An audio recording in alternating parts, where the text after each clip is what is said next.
Hello दोस्तों, स्वागत है आपका मेरे YouTube channel Bharat solution service के अंदर। आज हम बात करने वाले हैं मैन पावर से रिलेटेड टेंडर्स के बारे में। तो ये मैं जेम पोर्टल पे आ गया हूँ। यहाँ पे मैंने मैन पावर सर्च कर लिया। जैसे ही देखिए मैं यहाँ पे जैसे ही मैंने यहाँ पे मैन पावर को सर्च किया तो मैन पावर से रिलेटेड जितने भी टेंडर मेरे पास हैं वो सारे टेंडर यहाँ पे मेरे पास सामने आ चुके हैं। ठीक है, अब हम इनमें से किसी एक टेंडर को लेते हैं और उसको पढ़ते हैं, उस पर डिटेल डिस्कशन करेंगे कि क्या-क्या चीज़ें इसमें माँगी गई थी और कैसे-कैसे इस टेंडर को भरना होगा। चलिए शुरू करते हैं। अब ये देखिए ये बिड आ चुकी है यहाँ पे हमारे पास, ये बिड नंबर है, ये बिड डेट है और यहाँ पे अब इस बिड को हम समझते हैं पूरी तरीके से कि इसके अंदर क्या-क्या चीज़ें माँगी गई हैं और क्या-क्या चीज़ें हमें करनी होती हैं। देखिए, ये मिनिस्ट्री ऑफ डिफेंस का टेंडर है, डिपार्टमेंट ऑफ मिलिट्री अफेयर्स। ठीक है, इंडियन आर्मी का टेंडर है ये। ठीक है, ऑफिस का नाम यहाँ पे दिया नहीं गया है और आइटम की जो कैटेगरी है, ये आइटम की कैटेगरी सबसे ज्यादा इंपॉर्टेंट है। जो भी नए सेलर्स हैं वो अगर मैन पावर के टेंडर भरना चाहते हैं तो उन्हें सबसे पहले कैटेगरी बनानी पड़ेगी। वो कैटेगरी का नाम होगा man power outsourcing service minimum wages. ठीक है, तो ये कैटेगरी आपको सबसे पहले अपने जेएम आईडी के अंदर, जेएम सेलर आईडी जो आपकी होगी उसके अंदर आपको रजिस्टर करनी पड़ेगी, तभी आप इस बिड को भर पाएंगे। ठीक है, उसके बाद इसका कॉन्ट्रैक्ट पीरियड जो बिड का है वो कॉन्ट्रैक्ट पीरियड 1 साल का है। ठीक है, और इसमें minimum average annual turnover last 3 years का, जो 3 सालों का टर्नओवर है वो कम से कम आपका 4 लाख रुपए होना चाहिए। ठीक है, इसमें पास्ट एक्सपीरियंस रिक्वायर्ड है 3 साल का।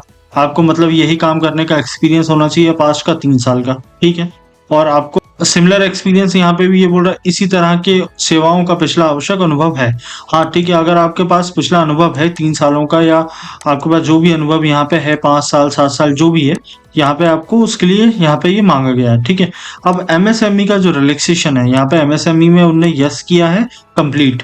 ठीक है, और यहाँ पे स्टार्टअप के लिए भी उन्होंने कंप्लीट यस किया। अगर आप एमएसएमई में और स्टार्टअप में रजिस्टर्ड हैं तो यहाँ पे मैं आपको बताता हूँ, एक तो आपको एमएसएमई के थ्रू ईएमडी की छूट मिल जाती है, दूसरा आपको छूट मिलती है एक्सपीरियंस की और शायद एक टर्नओवर की। ठीक है, स्टार्टअप में अगर आप रजिस्टर होंगे तो आपको टर्नओवर की छूट मिल जाएगी। ठीक है, अब यहाँ पे उसके बाद हम आगे चलते हैं। विक्रेता के मांगे गए दस्तावेज, यहाँ पे आपसे कौन कौन से डॉक्यूमेंट मांग रहा है। सबसे पहले मांग रहा है एक्सपीरियंस क्राइटेरिया आपके पास होना चाहिए, बिल्डर का टर्नओवर होना चाहिए आपके पास में, सर्टिफिकेट। ठीक है, और यहाँ पे रिक्वेस्ट इन एटीसी, मतलब एटीसी के अंदर जो जो डॉक्यूमेंट दिए गए हैं वो सारे डॉक्यूमेंट आपको देने हैं यहाँ पे। ठीक है, उसके बाद दिया ओईएम ऑथराइजेशन सर्टिफिकेट। ठीक है, ओईएम एनुअल टर्नओवर सर्टिफिकेट। इसके अलावा कुछ एडिशनल डॉक अगर आप अपलोड करना चाहें तो वो। ठीक है, उसके बाद यहाँ पे क्या है, उसके बाद में यहाँ पे ये सारे डॉक्यूमेंट देने के बाद में हमें क्या करना है, ये सारे डॉक्यूमेंट देने के बाद में हम यहाँ पे फिर आ जाते हैं सबसे नीचे। ये देखना है हमको बिड का प्रकार या टाइप ऑफ बिड। अगर ये सिंगल पैकेट बिड है तो इसका मतलब ये है कि इसके अंदर टेक्निकल एवेल्यूशन होगा और उसके बाद डायरेक्ट बिड अवार्ड होगी। और यहीं पे अगर 2 पैकेट होती है तो टेक्निकल होता है, फाइनेंशियल होता है, देन उसके बाद अवार्ड होती है। ठीक है, तो ये सिंगल पैकेट बिड है तो इसमें डायरेक्ट टेक्निकल होने के बाद में सीधा ये बिड अवार्ड होगी। ठीक है, उसके बाद हम इसकी ईएमडी राशि, इसमें जो लोग एमएसएमई में नहीं है वो इसकी ईएमडी राशि देख लें, यहाँ पे 28,691 रुपए। ठीक है, और ईपीबीजी, ये जो होता है ईपीबीजी होता है, ये 3% होता है टोटल अमाउंट का। ठीक है, ये 3% टोटल अमाउंट का हमें जमा कर। अब यहाँ पे मिलता है आपको स्कोप ऑफ वर्क, इसका एक लिंक है, यहाँ पे हम स्कोप ऑफ वर्क ओपन कर लेंगे। ठीक है, स्कोप ऑफ वर्क ओपन जब आप करेंगे तो यहाँ पे आपको स्कोप ऑफ वर्क का मतलब सिंपल सा ये होता है कि आपको काम क्या करना है वो डिपार्टमेंट आपको यहाँ पे लिख के देता है। ठीक है, यहाँ पे उन्होंने बोला है कि भैया हमको अनस्किल्ड पर्सन चाहिए 4। ठीक है, उसके बाद में यहाँ पे उन्होंने जॉब का डिस्क्रिप्शन दे दिया है कि भैया आपको 26 दिन काम करना है 1 महीने में। ठीक है, 2 शिफ्टों के अंदर काम करना है। ठीक है, तो ये सारी चीजें यहाँ पे आप पढ़ लेंगे, यहाँ पे आपको सारे की सारी चीजें यहाँ पे आपको मिल जाएंगी।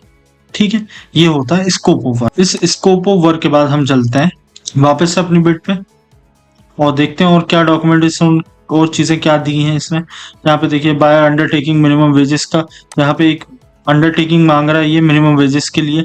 ठीक है, जो मिनिमम वेजेस के होते हैं उसके लिए अंडरटेकिंग यहाँ पे दिया गया है, ये भी हम एटीसी में यूज करेंगे। और उसके बाद हम चलते हैं यहाँ पे। ठीक है, यहाँ पे ये जो man power outsourcing service minimum wages unskilled, यहाँ पे आपको पूरा टेक्निकल स्पेसिफिकेशन मिलता है बिड का। कि टेक्निकल स्पेसिफिकेशन क्या क्या है इस बेड का। स्किल कैटेगरी इसमें अनस्किल्ड है, ठीक है।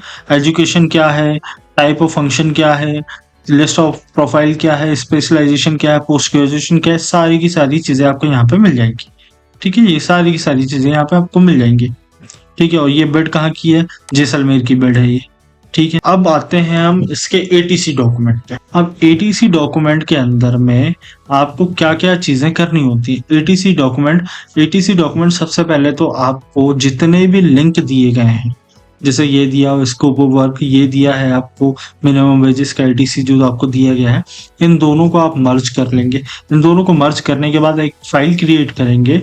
उस फाइल के अंदर में अगर आपको सबसे पहले आपको लगाना है एमएसएमई, उस फाइल का सबसे पहला पेज होगा एमएसएमई, ठीक है। उसके बाद में अगर आपको आईएसओज हैं आपके पास में, अगर आपकी कंपनी रजिस्टर्ड है और आपके पास आईएसओ हैं, तो आप उसके बाद आईएसओ लगाएंगे। आईएसओ लगाने के बाद में आपका स्टार्टअप का सर्टिफिकेट लगाएंगे आप। स्टार्टअप का सर्टिफिकेट लगाने के बाद में उसके बाद में फिर नंबर आता है आपका टर्नओवर, जीएसटी, ईपीएफ, ईएसआईसी, ठीक है। ये सारे डॉक्यूमेंट आपके आ जाएंगे। उसके बाद आप ये स्कोप ऑफ वर्क को ऐड करेंगे, जो एटीसी बनाया है आपने उसको ऐड करेंगे। उसके बाद आप डालेंगे पूरा अपना एक्सपीरियंस, कि आपको कितने वर्षों का अनुभव है, कितने गवर्नमेंट डिपार्टमेंट्स के अंदर आपने काम किया है। वो सारा अनुभव आप जब एक फाइल बना के तैयार कर लेंगे, उसके बाद उस फाइल को आपको अपलोड करना पड़ेगा इस बिड को भरते समय। मैं उम्मीद करता हूँ कि आपको आज की वीडियो समझ में आई होगी कि किस तरीके से बिड को पढ़ा जाता है और बिड के लिए एटीसी तैयार किया जाता है और कौन कौन से डॉक्यूमेंट डाले जाते हैं एटीसी के अंदर। और अगर आप हमसे पेड सर्विस लेना चाहते हैं टेंडर से रिलेटेड, चाहे वो गवर्नमेंट का कोई सा भी टेंडर हो, चाहे वो जैम का टेंडर हो, चाहे एमपी टेंडर हो, तो डिस्क्रिप्शन में मैंने नंबर दे दिया है, आप प्लीज हमसे संपर्क करें। धन्यवाद।